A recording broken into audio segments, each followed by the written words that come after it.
तो ये कहानी एक औरत की है जो नाजायज़ संबंध बनाती है। ये घटना है राजस्थान के अलवर ज़िले के एक छोटे से गांव की, जिसमें सुनील एक ट्रक ड्राइवर, उसकी पत्नी ललिया रहती थी। सुनील जो अक्सर गाड़ी चलाने बाहर जाया करता था और उसकी पत्नी घर में अकेली रहती थी। जब महीनों बाद सुनील घर आया और अपनी पत्नी के साथ काफ़ी दिनों बाद शारीरिक संबंध बनाने के बाद जब सुनील ने अपनी अलमारी में देखा तो उसकी पत्नी की ब्रा और पैंटी दिखाई दी, जिसमें खून और स्पर्म के दाग लगे हुए थे। ये देखकर सुनील घबरा गया था और अपनी पत्नी को बिना बताए ब्रा और पैंटी को अपने बैग में छिपा लिया था और अगले दिन उसको लैब में चेक करने के लिए ले गया था। जब चेक करने के बाद रिपोर्ट आई तो उसके पैरों के नीचे से ज़मीन खिसक गई, क्योंकि ब्रा और पैंटी पर उसकी पत्नी के खून और स्पर्म का दाग नहीं थे, जबकि किसी अन्य पुरुष के खून और स्पर्म के दाग थे। सुनील मन ही मन उदास होने लगा था। तो क्या सुनील इस बात का पता लगा पाएगा? क्या उसकी पत्नी का नाजायज़ संबंध थे? आखिर उसकी पत्नी की ब्रा और पैंटी पर किसी और पुरुष के खून और स्पर्म के दाग कैसे आए? इन सभी सवालों के जवाब आपको इस वीडियो में देखने को मिलेगा। इस वीडियो को पूरा देखें।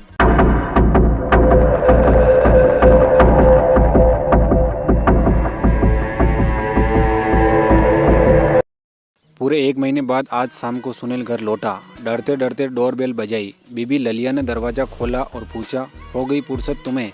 हाँ, मुझे दूसरे राज्य में जाना पड़ा था न, सो इसीलिए। चले मैं आपके लिए चाय बना लाती हूँ। ललिया के रसोई घर में जाते ही सुनील ने चैन की सांस ली।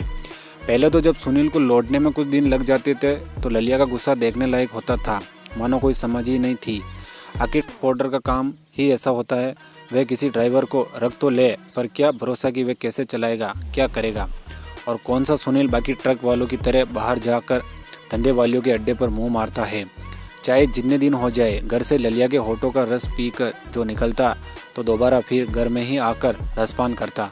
लेकिन कौन समझाई ललिया को? वे तो इधर 2 से 4 बार कि इसकी आदत कुछ सुधरी हुई थी। तुनकुनी तो है, लेकिन प्यार दिखाते हुए। चाय पीते समय भी सुनील को घबराहट हो रही थी। क्या पता अब माता सनक उठे। माहौल को हल्का बनाने के लिए सुनील ने पूछा, आज खाने में क्या बना रही हो? लिली चोखा। अरे वाह, लिली चोखा बहुत बढ़िया। तब तो हाँ, तुम्हारा मनपसंद जो है। अरे हाँ, लेकिन इससे भी ज़्यादा मनपसंद तो है। सुनील ने शरारत से ललिया को आंख मारी। हाँ हाँ, वे तो मेरा भी है, ललिया ने भी इकलाते हुए कहा और रसोई घर में चली गई। खाना खाते समय भी बार बार सुनील की नज़र ललिया की छाती पर चली जाती है। रह रहकर ललिया के हिस्से से झूठी लिली के टुकड़े उठा लेता, जबकि दोनों एक ही थाली में खा रहे थे। अरे तुम्हारी तरफ इतना सारा रखा हुआ है तो मेरा वाला क्यों ले रहे हो? तुमने दांतों से काट कर इसे चटपटा जो बना दिया है। हटो, खाना खाओ पहले अपना, ठीक से बहुत मेहनत करनी है आगे। ललिया भी पूरे जोश में थी। दोनों ने भरपेट खाना खाया। ललिया बर्तन रखने चली गई और सुनील पिछवाड़े जाकर टहलने लगा। तभी उसने देखा कि किसी की चप्पलें पड़ी हुई थी। ये कुत्ते भी क्या क्या उठा कर ले आते हैं। सुनील ने झल्ला कर उन्हें लात मार दूर किया और घर में घुसकर दरवाज़ा बंद कर दिया। सुनील बेडरूम में पहुंचा तो ललिया टेलीविज़न देखती मिली। वे मच्छरदानी लगाने लगा। दूध पियेंगे? ललिया ने पूछा। तो क्या बिना पिए ही सो जाएंगे? सुनील भी तपाक से बोला। ललिया ने सुनील का भाव समझकर उसे एक चपत लगाई और बोली, मैं भैंस के दूध की बात कर रही हूँ। नहीं, वह नहीं, मेरे पेट लिली चोखा से ही भर गया है। सुनील ने कहा, चलो तो फिर सोया जाए। ललिया टेलीविज़न बंद कर मच्छरदानी में आ गई। बत्ती तक बुझाने का किसी को होश नहीं रहा। कमरे का दरवाज़ा भी खुला रह गया। जैसे उनको देख कर शर्मा रहा था, वैसे भी घर में उन दोनों के अलावा कोई नहीं था। सुबह 7 बजे सुनील की आंखें खुली तो देखा कि ललिया बिस्तर के पास खड़ी कपड़े पहन रही थी। एक बार गले तो लग जाओ, सुनील ने नींद भरी आवाज़ में कहा। बाद में लग लेना, जरा जल्दी है मुझे बाथरूम जाने की। कहते हुए ललिया जैसे तैसे अपने बालों का जूड़ा बांधते हुए वहाँ से भाग गई। सुनील ने करवट बदली तो ललिया के अंदरूनी कपड़ों पर हाथ पड़ गया। ललिया के अंदरूनी कपड़ों की महक सुनील को मदमस्त कर रही थी। सुनील ललिया के लौटने का इंतजार करने लगा। तभी उसकी नज़र ललिया की पैंटी पर बने किसी दाग पर गई। उसका माथा अचानक से ठनठन गया और वह दाग तो सुनील की सारी नींद झटके में गायब हो चुकी थी। वह हड़बड़ा कर उठा और ध्यान से देखने लगा। पूरी पैंटी पर कई जगह वैसे निशान थे। ब्रा का मुआयना किया तो उसका भी वही हाल था। कल रात तो मैंने इसका कोई इस्तेमाल नहीं किया, जो भी करना था सब तौलिए से किया, फिर ये कैसे हुआ? सुनील का मन खट्टा होने लगा। क्या उसके पीछे ललिया के पास कोई, क्या यही वजह कि अब ललिया उसके कई दिनों बाद घर आने पर झगड़ा नहीं करती है? नहीं, ऐसे ही अपनी प्यारी बीवी पर शक करना सही नहीं है। पहले जांच करा ली जाए कि ये दाग है किस चीज़ के। सुनील ने पैंटी को अपने बैग में छिपा दिया। तभी ललिया आ गई। आप उठ गए, मुझे देर लग गई थी। कोई बात नहीं कहकर सुनील बाथरूम में चला गया। जब वे लौटा तो देखा कि ललिया कुछ ढूंढ रही थी। क्या देख रही हो? मेरी पेंटी ने जाने कहाँ गायब हो गई। ब्रा तो पहन ली है मैंने, चूहा ले गया होगा। चलो नाश्ता बनाओ, मुझे आज जल्दी जाना है। सुनील ने उसको टालने के अंदाज में कहा। ललिया भी मुस्कुरा उठी। नाश्ता कर सुनील सीधा अपने दोस्त मुकेश के पास पहुंचा। उसकी पैथोलॉजी की लैब थी। सुनील ने मुकेश को सारी बात बताई। उसकी सांसें घबराहट के मारे तेज होती जा रही थी। अपना हार्ट फेल करा के अब तू मर मत, मैं चेक करता हूँ। सुनील ने मुकेश को पेंटी दे दी। शाम को आना, बता दूंगा कि दाग किस चीज़ का है, मुकेश ने कहा। सुनील ने रजामंदी में सिर हिलाया और वहाँ से निकल गया। दिन भर पागलों की तरह घूमते घूमते शाम हो गई। न खाने का होश न पीने का। वो धड़कते दिल से मुकेश के पास पहुँचा। क्या रिपोर्ट आई? मुकेश ने बड़े मन से जवाब दिया। यार दाग तो वही है जो तू सोच रहा है, लेकिन अब इससे किस फैसले पर? तो सुनील जस का तस खड़ा रह गया। मुकेश उसे समझाने के लिए सब कुछ बोले जा रहा था, लेकिन उसका माथा तो जैसे सुन्न हो चुका था। सुनील घर पहुंचा तो ललिया दरवाजे पर ही खड़ी मिली। कहाँ गायब थे दिन भर?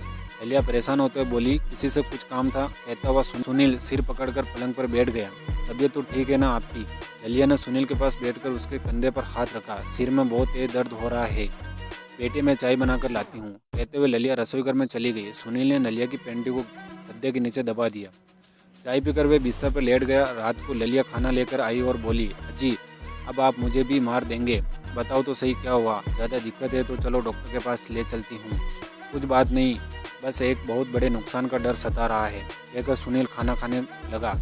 अपना ख्याल रखो, कहते हुए ललिया सुनील के पास आकर बैठ गई।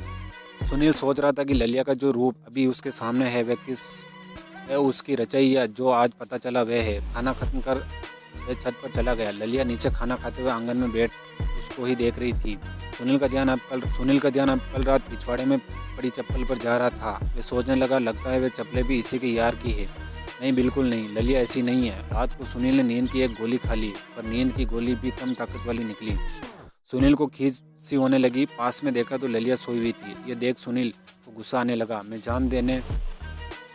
जान दे देकर इसके सुख के लिए पागलों की तरह मेहनत करता हूँ, और ये अपना जिस्म किसी और को कह कर वह उस पर चढ़ गया।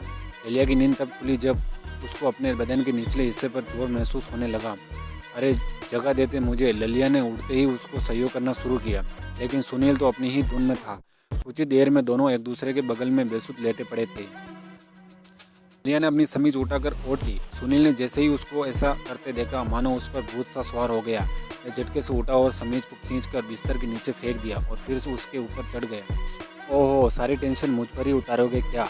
ललिया आहें भरते हुए बोली। सुनील के मन में पल रही ना इंसानियत की भावना ने गुस्से का रूप ले लिया। ललिया को छुटकारा तब मिला जब सुनील थककर चूर हो गया। गला तो ललिया का भी सूखने लगा था, लेकिन वह जानती थी कि उसका पति किसी बात से परेशान है। ललिया ने अपने आप को संभाला और उठकर थोड़ा पानी पीने के बाद उसी की चिंता करते करते कब उसको दोबारा नींद आ गई कुछ पता नहीं चला। ऐसे ही कुछ दिन गुजर गए। हंसी अनहोनी बात से कांपने लगा था। ये सोचने लगी कि इनके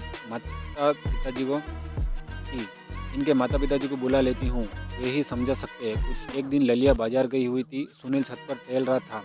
शाम होने को थी, बादल गिर आए थे। मन में आया कि फ़ोन लगाकर ललिया से कहे कि जल्दी घर लौट आए, लेकिन फिर मन उचट गया। थोड़ी देर बाद जब सुनील ने सोचा कपड़े ही ले आता हूँ, छत से सूख गए होंगे। सुनील छत पर गया ही था कि देखा पड़ोसी बीरबल बाबू के किराएदार का लड़का रंगवा, जो कि 18-19 साल का होगा, दबे पैर उसकी छत से ललिया के अंदरूनी कपड़े लेकर अपनी छत पर कूद गया। शायद उसे पता नहीं था कि घर में कोई है, क्योंकि ललिया उसके सामने बाहर गई थी। ये देखकर सुनील चौंक गया। उसने पूरी बात का पता लगाने का निश्चय किया। वह भी धीरे से उसकी छत पर उतरा और सीढ़ियों से नीचे आया। नीचे आते ही उसको एक कमरे से कुछ आवाज़ें सुनाई दी। सुनील ने झांक कर देखा तो रंगवा अपने हम उम्र की ही किसी गुंडे से दिखने वाले लड़के से कुछ बातें कर रहा था। अबे रंगवा, तेरी पड़ोसन तो बहुत अच्छा माल है रे।